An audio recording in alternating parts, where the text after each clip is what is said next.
What's up, everyone, and welcome back to Brick Country. So today we're going to be finally laying some groundwork for my medieval diorama project by MILS plating the Bricklink Mountain Fortress. So here is where the build is going to go. It's going to be consisting of two standard base plates and two half base plates, making it 2 by 1.5 base plates. I started by laying out a ton of these 2 by 2 bricks and then started plating it off.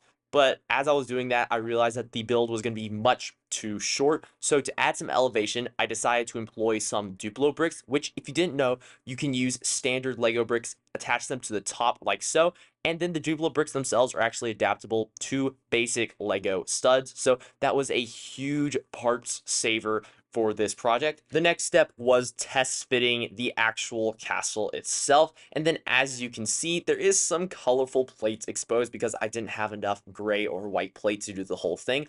But my plan is to use a combination of plates and tiles to cover up all of the colorful plates you see now. And then I didn't have enough plates for the center area, so there's kind of a mix of a scaffolding system in there.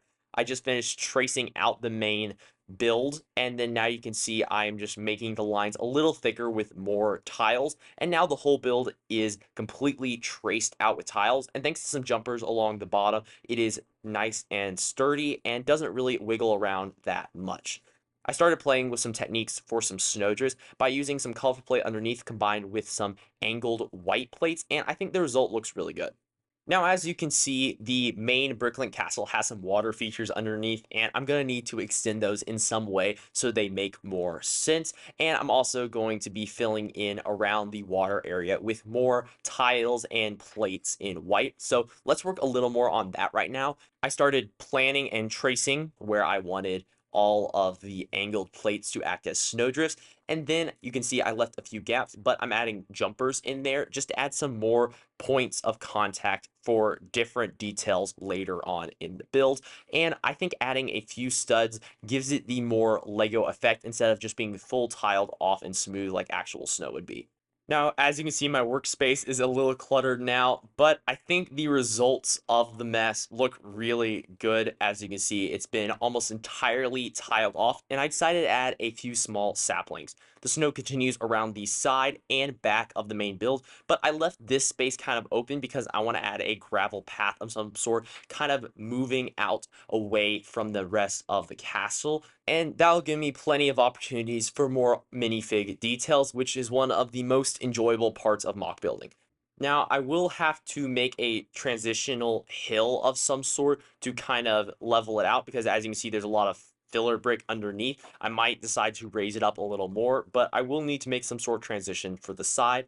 But when that happens, I think it's going to be really cool having the mountain fortress slightly elevated higher than the rest of the mock. Now, the castle's starting to look really good, but that glaring plate is bothering me. So let's go ahead and add the rivers and a little bit of the waterfall.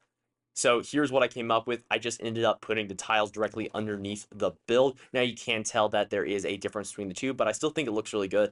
And when it comes to the back section, when I added some of my Black Falcon Knights, I think it takes to the next level. Might add some gravel details at some point, but when you add some minifigures to the castle and the path, I think it brings the whole thing to life. Well, this is the end of this video. Make sure you guys like and subscribe and comment below any of y'all's suggestions for the medieval diorama. If you want to see some more awesome LEGO content, they should be popping up on your screen now, so you can click on any one of these videos, and I'll see you guys over there. Farewell.